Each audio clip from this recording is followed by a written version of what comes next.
네,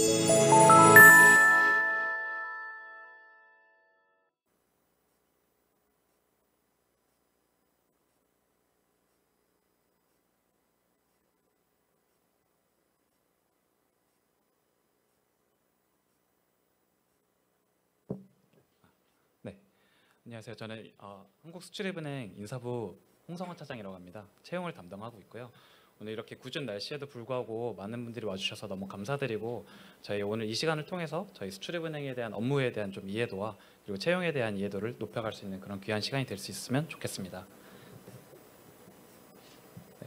저희 오늘 설명회는 크게 두 가지 파트로 나눠서 진행을 할 건데요. 첫 번째는 저희 수출입은행의 업무에 대해서 간략하게 소개를 드릴 예정이고, 후반부에는 저희 인재상 그리고 채용에 관련해서 좀 안내를 드리려고 합니다. 네, 그럼 먼저 저희 수출입은행에 대해서 간단하게 소개를 드리도록 하겠습니다. 네, 보시는 사진이 저희 수출입은행 본점인데요. 저희 수출입은행 본점은 서여의도에 위치하고 있습니다. 국회사당역 근처에 있고요. 아마 처음에 저희 은행에 입행을 하시게 되면 이 본점에서 업무를 시작하게 되실 겁니다. 저희 수출입은행은 본점이 주요 근무지고요. 이 외에도 뭐 부산이라든지 대구, 대전, 광주 같은 주요 거점 도시에 총 13개의 국내 지점 및 출장소를 갖고 있습니다. 다음으로는 저희 수출입은행 해외 네트워크인데요. 수출입은행은 이제 업무 특성상 해외 사업을 많이 진행하는 경우가 많아서, 보시는 것처럼 현지 법인 5개, 해외 사무소 25개, 그리고 6개의 주재원의 글로벌 네트워크를 보유하고 있습니다. 그렇기 때문에 업무를 하시다가 이제 혹시라도 뭐 해외 근무에 관심이 있으시다 하면 지원하셔서 충분히 근무하실 수 있는 점 미리 설명드리고 안내하도록 하겠습니다. 네, 그럼 저희 수출입은행의 어떤 업무에 대해서 조금 더 자세히 말씀드리도록 하겠습니다. 보시는 바와 같이 수출입은행은 수출입, 해외 투자, 그리고 해외 자원 개발 등 대외 경제 협력에 필요한 금융을 제공하기 위해 설립된 기관입니다. 아마 은행이시라고 하니까 조금 생소하실 수도 있는데, 저희는 이제 이런 특수한 목적을 달성하기 위해 설립된 국책은행이라고 할 수 있겠습니다. 이런 목적을 달성하기 위해 저희는 총 4가지의 어떤 기능과 역할을 갖고 있는데요. 첫 번째로는 공적 수출 신용기관으로서 국가 수출 촉진을 지원하고 있고요. 두 번째로서는 이제 대외경제협력기금이라는 이제 EDCF라고도 하는 기금을 통해서 대개도국 경제협력을 증진하고 있습니다. 이 기금을 통해서 저희가 이제 개도국 앞으로 원조 사업을 진행을 하고 있고요. 세 번째로는 남북협력기금이라는 기금을 통해서 통일기반 조성에 기여를 하고 있고, 마지막으로 공급망 안정화 기금이라는 기금을 통해 저희 경제 안보 품목의 확보 및 공급 안정화를 도모하고 있습니다. 이 공급망 안정화 기금은 바로 작년에 저희 은행에 설립된 기금입니다. 또 수출입은행은 이제 보시는 것처럼 대한민국 정부 동일한 신용등급 AA를 보유하고 있고요. 저희 은행의 특징이라고도 할 수 있는데, 저희는 수신 기능이 없습니다. 수신 기능이 없기 때문에 이제 예금이 따로 없고요. 저희가 조달하는 모든 재원은, 거의 대부분의 재원은 이렇게 채권 조달을 통해서 재원 조달을 하게 됩니다. 그렇기 때문에 저희는 굉장히 채권 시장에서도 뭐 활발한 플레이어로 활동을 하고 있고요. 그렇기 때문에 국내 은행에서도 이제 채권을 발행하거나 하실 때 저희 수출입은행 채권 금리가 자금 조달의 벤치마크 금리로서 역할을 하고 있습니다. 네, 그럼 구체적으로 하나씩 조금 더 설명을 드리려고 합니다. 저희는 보시는 것처럼 일단 공적 수출 신용기관으로서의 역할을 하고 있는데요. 공적 수출 신용기관이라는 용어가 조금 낯서실 수 있는데, 이거는 보시는 것처럼 자국의 수출 촉진이라는 정책적인 목적을 달성하기 위해 대출, 보증, 보험 같은 공적 지원을 제공하는 기관입니다. 그래서 한국에 한국 수출입은행이 있듯이 중국에는 중국 수출입은행이 있고 미국에는 미국 수출입은행이 있습니다. 그러니까 기관마다 이름은 조금씩 다를 수 있는데, 이런 수출입은행들의 가장 주요한 목적 중 하나는 방금 말씀드린 것처럼 자국의 수출 촉진을 지원하기 위해 금융 지원을 하는 기관입니다. 그래서 OECD 회원국 38개국 중에 30개국 정도가 ECA를 이미 운영을 하고 있고요. 한국에서는 수출입은행이 한국무역보험공사와 함께 공적 수출 신용기관으로서의 역할을 수행하고 있습니다. 쉽게 말해서 이 공적 수출 신용기관이라는 게 저희의 어떤 은행적인 역할이라고 보시면 되겠는데요. 왼쪽 밑에 사진 보시는 것이 저희가 실제로 23년에 주요 지원 프로젝트 사업의 어떤 사진들입니다. 그래서 수은은 이제 일반 상업은행이나 시중은행에서 조금 지원하기 어려운 고액, 그리고 거액 거래 고위험 거액 거래에 특화가 되어 있는데요. 대표적으로 건설, 플랜트, 선박 같은 부분들이 저희 주요 지원 사업 대상이라고 볼 수 있겠습니다. 그래서 23년 기준으로 했을 때 저희가 건설 플랜트에 8.7조 원을 지원했고요. 선박 부문에는 12조 원이 넘게 지원했습니다. 간단히 예시를 들어 말씀을 드리자면은 선박 같은 게 좀 대표적인 어떤 저희 지원 품목이라고 할 수 있는데요. 선박은 이제 금액도 워낙 큰 데다가 이제 건조하는데 최소한 2년에서 3년 정도가 걸리는 리스크가 있기 때문에 실제로 저희 한국조선사업회 발주하는 그런 선주들에게 저희가 금융 지원을 제공함으로써 수주를 돕습니다. 보통 구매 계약을 할 때 이렇게 금융 지원 프로그램에 함께 들어가면서 저희가 수주를 지원을 하고 있거든요. 그래서 선박뿐만 아니라 이제 건설 플랜트 같이 중장기, 고위험, 거액의 어떤 거래에 저희가 특화돼서 금융 지원을 하신다고 보시면 될 것 같습니다. 그래서 저희가 이런 어떤 여신 지원을 하기 위해 다양한 프로그램을 운영을 하고 있는데요. 주요 지원 프로그램을 보시면 배터리나 미래차, 차세대 반도체 같이 혁신 성장 산업을 저희가 지원해서 우리나라의 미래 성장 동력 확보를 확보하는데 좀 중점을 두고 있습니다. 또한 이제 한국 기업의 글로벌 공급망 확보를 위해서 자원안보, 물류 네트워크 확충 등의 핵심 분야에 대해 금융 지원을 하고 있기도 합니다. 여기까지가 저희가 은행으로서의 어떤 역할이라면은 다음으로서는 저희가 이제 기금 수탁 기관으로서의 역할을 조금 더 설명드리도록 하겠습니다. 첫 번째로 왼쪽에 보시는 대외경제협력기금이라는 것이 있는데요. 보통 EDCF로 많이 얘기를 하는데 이 EDCF 기금은 저희가 그 개발도상국의 산업화 그리고 경제 발전을 위해서 원조 사업을 진행하는 어떤 펀드라고 보시면 되겠습니다. 그래서 한국수출입은행은 이제 정부 위탁으로 EDCF 펀드를 이제 운영 실무를 수행을 하고 있는데요. 쉽게 말씀드리자면 이제 아프리카에 교량을 짓는다든지 동남아시아에 댐을 짓는다든지 병원 사업을 한다든지 등의 이제 원조 사업을 이 기금을 통해서 지원하신다고 생각하시면 되겠습니다. 한국에서 이제 대표적으로 원조 사업을 하는 기관이 저희 은행 말고도 이제 코이카가 있는데 코이카는 이제 무상 원조로 지원한다면 저희는 유상으로 차관의 형태를 빌려서 원조 사업을 진행한다고 보시면 될 것 같습니다. 그래서 설립 이래 23년 말까지 58개 국가에 대해서 한 260억 달러 정도의 사업을 승인한 바 있습니다. 다음은 남북협력기금인데요. 남북협력기금은 이제 남북한 간의 상호교류, 협력 사업을 진행하기 위해 저희가 설립된 기금으로 마찬가지로 정부 위탁으로 저희 은행에 설립되어 있습니다. 설립 이래 23년 말까지 총 7.2조 원의 금액을 지원한 바 있고요. 마지막으로 이제 아까 말씀드린 공급망 안정화 기금이 바로 저희 은행의 작년에 설립된 기금입니다. 최근에 이제 글로벌 패권 경쟁이 심화되면서 공급망 안정화에 대한 위기가 많이 화두가 되면서 저희 은행에서 이제 이러한 공급망 안정화 관련 핵심 사업을 진행하기 위해 설립된 기금입니다. 그래서 수출입은행은 이 공급망 안정화 관련된 사업에 대해서 기금 지원을 심사를 하고요. 최종 심의 및 승인은 기금 운용 심의회를 거쳐서 저희가 지원을 하게 됩니다. 네, 여기까지가 저희 은행에 대한 간략한 소개였고요. 다음으로는 저희 인재상 그리고 채용에 대해서 간단하게 안내드리도록 하겠습니다. 네. 보시는 것처럼 수출입은행은 5가지의 인재상을 갖고 있는데요. 맨 위부터 시계 방향으로 읽으면 최고의 전문가를 추구하는 수은인, 리더십과 팀워크를 중시하는 수은인, 미래와 세계에 도전하는 수은인, 국민과 고객으로부터 신뢰받는 수은인, 고객가치 창출에 기여하는 수은인, 이렇게 5가지 인재상이 있습니다. 방금 말씀드린 저희 업무 내용과 연결지어 생각해 보면은 이 5가지 인재상이 저희 업무에 있어서 굉장히 필수적인 인재상이라고 보시면 될 것 같습니다. 다음은 저희 채용 기본 방향인데요. 수출입은행은 다른 어떤 공공기관과 마찬가지로 NCS 또는 국가직무표준 능력에 근거해서 모집 분야에 대해서 공고를 하고 채용을 진행을 하고 있습니다. 그렇기 때문에 이제 알리오 통합공시 사이트를 들어가시면은 저희 수출입은행의 과거 공고를 포함해서 이제 직무기술서 같은 것도 함께 보실 수가 있는데요. 특히 이제 NCS 기반한 직무기술서에 저희가 각 역할별로 어떠한 롤이 요구되고 또 어떠한 능력을 저희가 주요하게 보고 있는지 자세히 나와 있기 때문에 혹시 저희 은행에 좀 채용에 관심이 있으시다면 그 직무기술서를 참고하셔서 보시는 것도 되게 도움이 될 거라고 생각을 합니다. 그다음에 저희는 또 평등한 기회, 공정한 과정을 위해서 블라인드 채용 방식을 적용을 하고 있는데요. 이 블라인드 채용 방식을 적용하고 있다 보니까 어떤 개인의 편견을 일으킬 수 있는 요소, 예를 들면 나이라든지 이름, 학력, 성별 이런 부분들에 대해서는 저희가 입사 지원서 일제 받고 있지 않고요.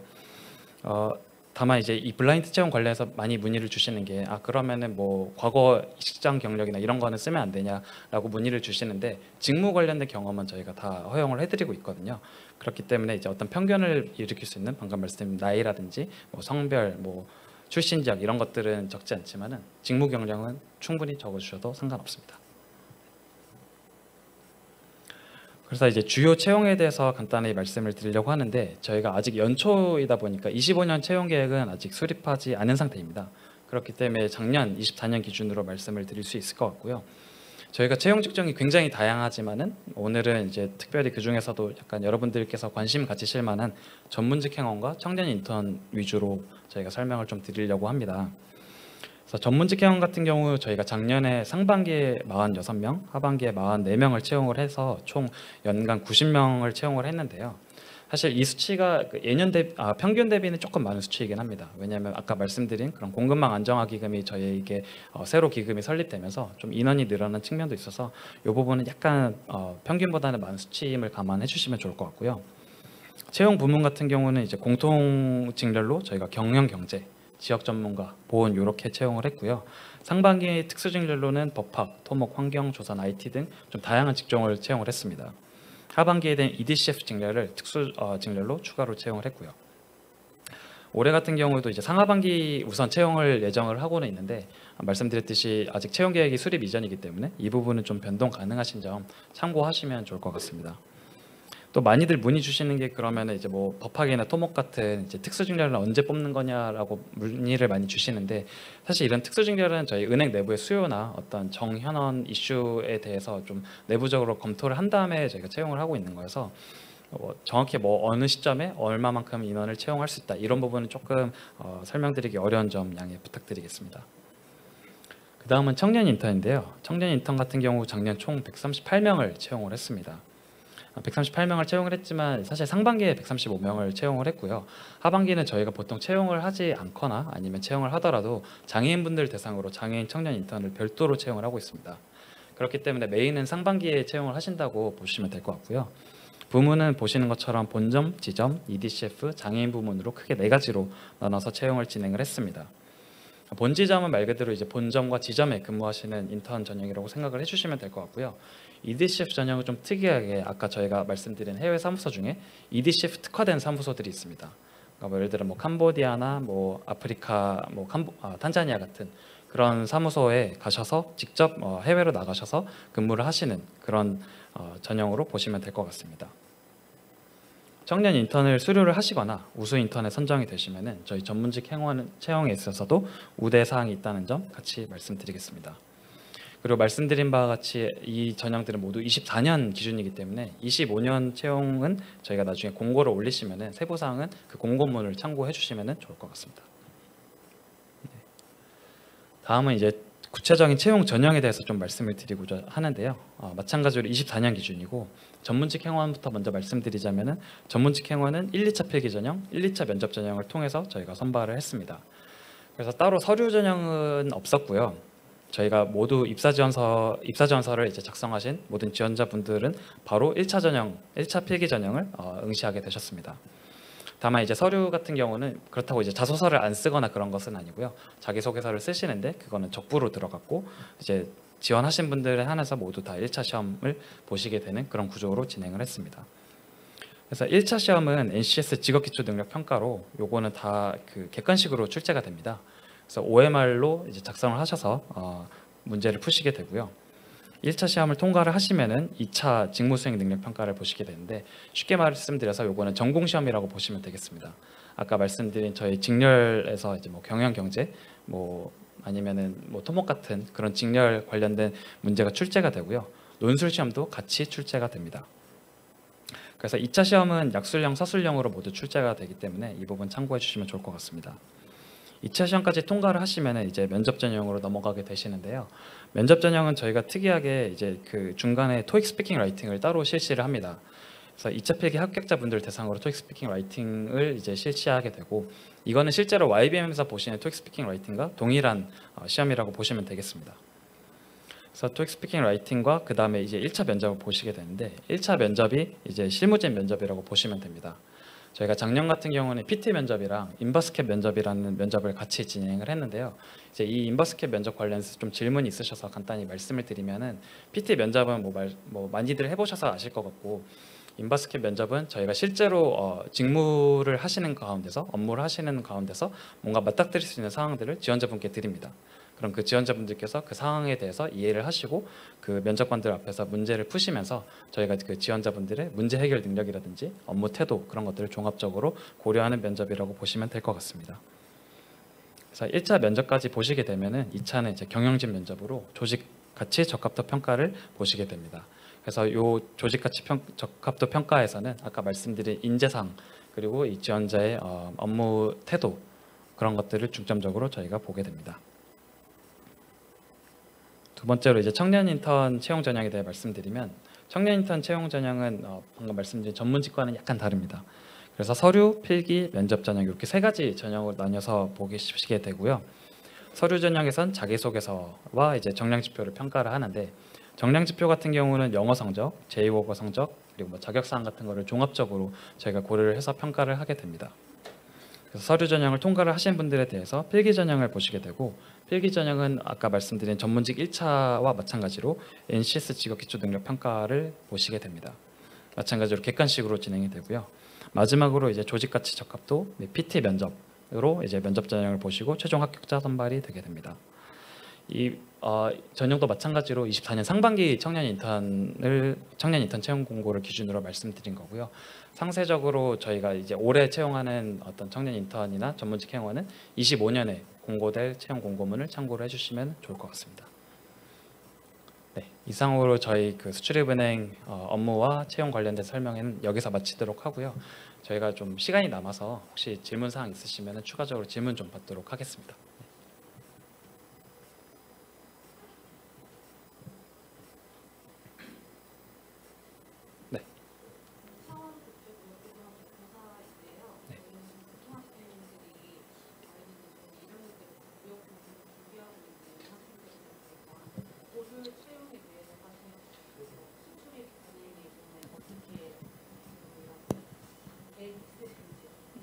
네네네. 네. 저희가 이제 그 아마 업무 디렉토리 오늘 아마 그 1층에도 게시가 된 것 같은데 보시면은 저희가 1분기 중으로 지금 업무 직원 채용을 좀 계획을 하고 있고요. 저희가 고졸 전형 같은 경우에는 이제 그 TO가 많지는 않습니다. 많지는 않고 다만 그때그때 이제 저희가 정현원 차이를 보고 필요한 부분에 있어서 고졸 전형을 채용을 하고 있는데요. 보통 이제 상업고 출신 분들을 대상으로 학교장 추천을 받은 분들에 한해서 고졸 전형을 실시를 하고 있고요. 오시게 되면은 주로 하시는 일은 이제 계리 업무라든지 총무 업무를 주로 진행을 하시게 됩니다. 그래서 공고문 작년 공고문 같은 경우도 저희가 이제 알류에 공시가 돼 있어서 그것도 참고를 해주시면 좋을 것 같습니다. 네. 네.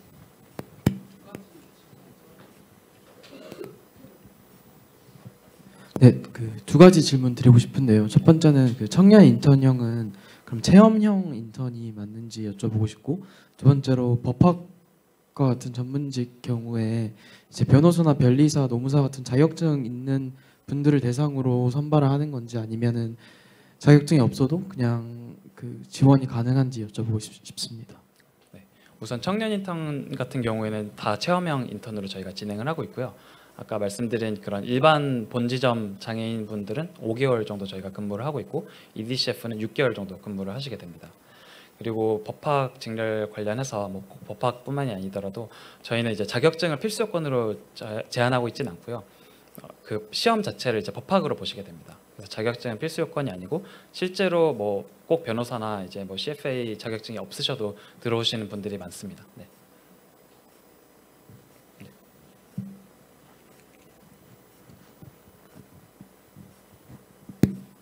네, 방금 설명해 주신 거에서 24년 기준으로 말씀해 주셨는데 그럼 25년도 채용에 관해서는 그럼 저희가 언제쯤 확인할 수 있을지 궁금하고요.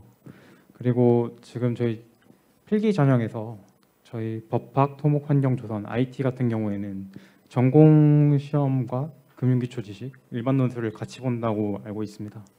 네, 여기에 대해서 그러면 다 논술로 진행이 되는 것인지 아니면 객관식이랑 논술이 섞여 있는 건지 궁금합니다. 네, 우선 채용 공고 같은 경우는 저희가 일단은 지금 상반기에 전문직 행원 채용을 좀 진행을 할 예정이거든요. 그래서 아마 2월 말에서 3월 초 정도에 공고가 나올 예정이고요. 청년 인턴 같은 경우에는 뭐 아직 확정적이지는 않지만은 저희가 작년 같은 경우 제 기억으로 한 3, 4월쯤에 공고를 띄웠던 것 같은데 올해는 그거보다는 약간 늦춰서 한 5월 사이 정도로 생각을 해주시면 될 것 같습니다. 그리고 논술 관련해서 이제 2차 필기 관련해서 말씀을 주신 것 같은데 2차 필기는 다 약술형 또는 논술형으로 진행이 되고요. 객관식은 따로 없습니다. 다만 이제 그 혹시라도 IT 직군 등의 이제 특수 진료로 오시게 되면은 그분들은 이제 금융 상식에 대해서는 저희가 추가적으로 그 문제를 출제를 하고 있거든요. 그래서 그 부분은 같이 참고를 해주시면 좋을 것 같습니다. 네.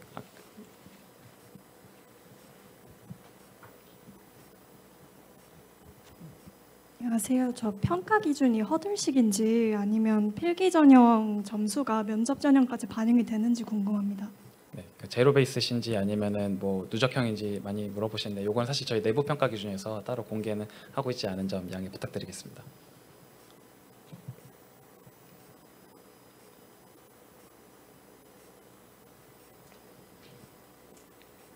네, 안녕하세요. 저희 청년 인턴 모집하실 때 혹시 가산점 사항이나 우대 사항 있는지 따로 궁금합니다.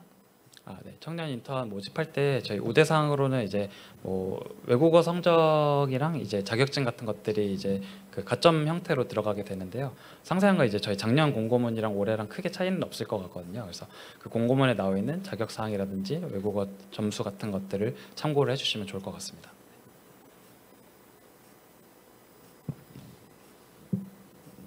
안녕하세요. IT 직무에 관련해서 여쭤볼 게 있는데요. 그 코딩 테스트를 하는지 코딩 테스트를 하게 된다면은 거기 본사에 가서 시험을 치르게 되는 건지 온라인으로 시험을 치르게 되는 건지 궁금합니다. 그래서 저희 시험 같은 경우는 다 이제 그 대면으로 치르게 되고요. IT 직군 같은 경우 따로 코딩 테스트는 안 하는 것으로 알고 있습니다.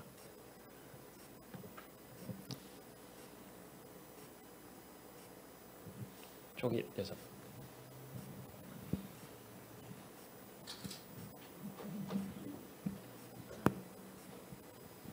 네, 안녕하세요. 저 두 가지 질문이 있는데요. 첫째로 EDCF로 채용이 될 경우에는 이제 해외에서만 업무를 계속하는지 아니면 본사로 들어와서 다른 직무를 경험을 할 수 있는지 그게 먼저 궁금하고요.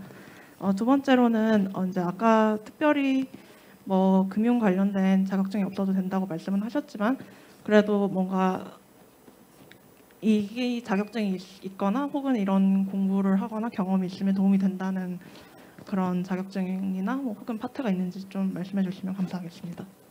네, 우선 EDCF 직렬 같은 경우 다 해외에서 계속 평생 근무를 하는 건 당연히 아니고요. 저희 그 팀장 아마 승진 이전에 한 번 정도 이제 해외 근무를 필수적으로 나가야 되는 그 요건이 붙어 있기는 합니다.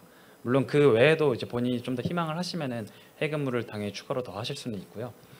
그 다음에 자격사항 같은 경우는 저희가 이제 전문직 행원 채용 공고를 보시면은 저희가 우대하는 자격사항들이 여러 가지가 있습니다. 뭐 CFA도 있고 FLM도 있는데 근데 한 가지 알아두셔야 될 거는 저희뿐만 아니라 모든 공공기관이 로테이션을 돕니다. 로테이션을 돌기 때문에 이제 꼭 그 어떤 특수한 어떤 자격증이 있다고 하더라도 그 분야에서 일할 수 있는 기간이 한정되어 있고 물론 나중에 다시 그 부서로 돌아올 수는 있긴 하지만은 그렇기 때문에 뭐 어떤 특정 자격증이 굉장히 도움이 된다 이렇게 말씀드리건 조금 너무 단언적일 것 같고 뭐 전반적인 당연히 저희는 은행이니까 금융 관련된 자격증이 있으면은 도움이 될 것 같고 그 외에도 뭐 기타 본인이 관심 있는 분야에 대해 자격증을 딴다면은 다 도움이 될 것 같습니다.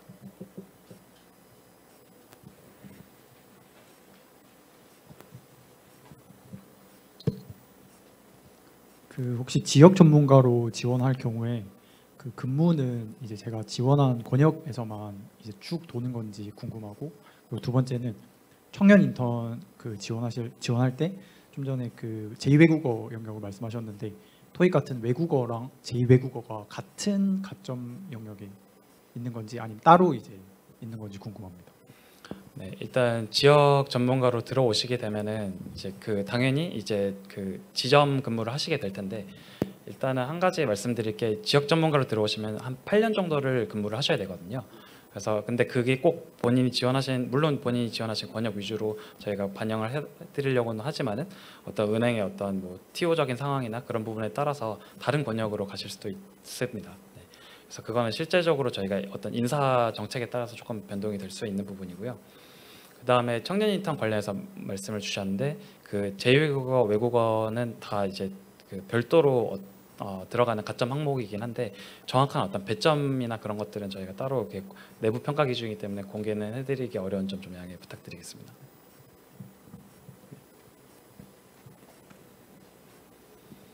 네, 안녕하세요. 크게 세 가지 정도 질문을 드리고 싶은데요. 먼저 첫째로 직무 경험에 한해서 그 관련한 명칭을 자기소개서에 기입을 해도 된다고 말씀해 주셨는데 그렇다면 구체적으로 어떤 기관에서 어떤 일을 했는지 구체적으로 기입이 가능한지 궁금하고 그리고 두 번째로 지원을 할 당시에 청년 인턴과 전문직 행원을 두 개 다 동시에 지원을 해서 응시를 해도 괜찮은지 궁금하고 마지막으로 일반 전문직 행원에 입행을 하고 나서 해외로 근무를 하거나 아니면 해외에서 따로 공부를 할 수 있는 기회가 내부적으로 제공이 되는지 궁금합니다. 첫 번째로 일단은 첫 번째 질문이 뭐였죠? 제 세 가지 가지고. 네.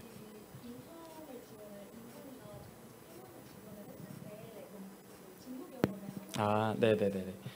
일단은 직무 경험은 다 작성을 해주셔도 되는데요. 그러니까 기관명도 작성을 해주셔도 되는데 다만 이제 너무 어떤 특정 지역이 뭔가 보여질 경우, 그러니까 자기는 뭐 예를 들어 A 지역에서 자라서 이 A 지역 근처에 있는 A 기관에서 근무를 했다. 이런 거는 본인 어떤 출신 지역이 특정이 되지 않습니까?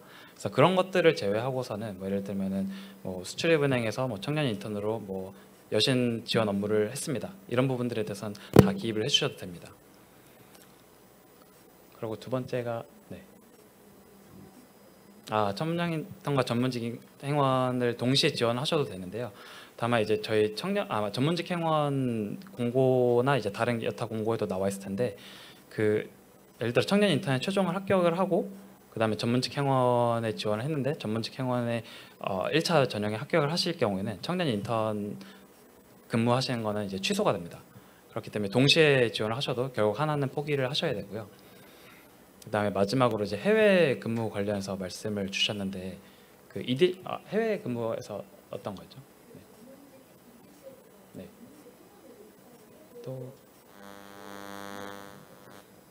전문직 행원으로 입사를 하셔도 당연히 해외에서 근무하실 수 있고요.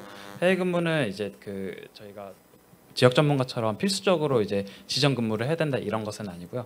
본인이 지원을 하셔서 열리는 어떤 사무소나 어떤 주재원 같은데 지원을 하셔서 선정이 되시면 근무를 하시게 됩니다.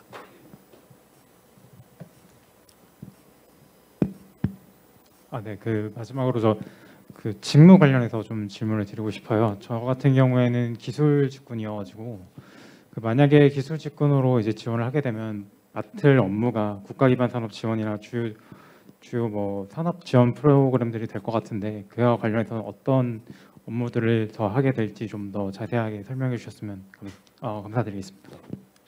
기술도 사실 저희가 되게 좀 세부적으로 들어가면 다양한 직종이 있거든요. 그래서 보통 이제 토목이나 이제 뭐 조선으로 들어오시는 경우에는 이제 저희가 보통 아까 말씀드린 EDCF 사업을 함에 있어서 feasibility study라고 해서 사업 타당성 조사를 많이 하게 되는데 그 사업 타당성 조사를 작성하는 데 있어서 또는 그 사업 타당성 조사 발주를 함에 있어서 조금 그런 부분에 있어서 기술 지원을 하거나 아니면 발주 전반적인 관리를 하시게 됩니다. 그리고 또 저희가 이제 어쨌든 지원을 함에 있어서 기술적으로 좀 검토를 해야 되는 부분이 있으면 그런 거에 있어서 심의를 좀 하시기도 하고요. 특히 이제 선박 같은 경우에는 이제 선박 건조나 이제 그런 것들에 있어서 별다른 위험성은 없는지 그런 거에 대해서 실제로 이제 조선사 앞으로 방문을 하셔서 검수를 하시거나 조사를 하시거나 그런 역할도 수행을 하십니다.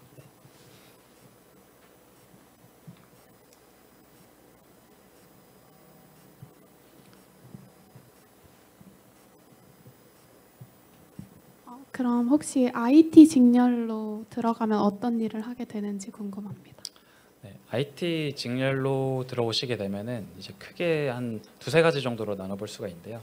우선은 저희가 일단 기본적으로 현업에서 하시는 여신이라든지 아니면 EDCF 사업 관련해서 이제 업무 효율화를 위해서 좀 IT 직종에서 저희 IT 시스템을 좀 개발하고 개선하는 그런 역할을 하시기도 하고요.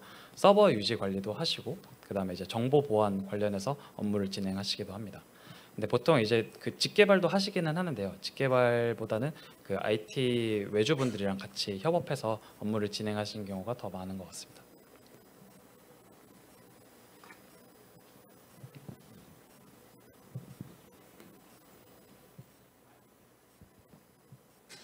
네. 그 EDCF 직렬이 아닌 그 전문직 회원분들도 이제 해외 주재원 근무가 필수인지 궁금하고요. 또 한번 주재원으로 나가면 몇 년 동안 근무를 하게 되는지가 궁금합니다.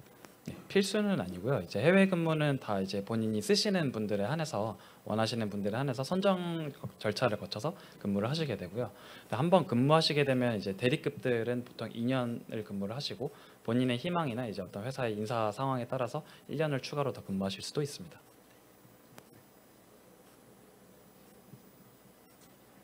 네, 저희가 주어진 시간이 이제 다 되어서 질문을 여기까지 받도록 하고 혹시라도 추가적으로 궁금하신 사항 있으면 저희 F19번에 저희 부스가 설치되어 있거든요. 그쪽으로 문의 주셔도 될 것 같습니다. 장시간 동안 감사합니다. 네.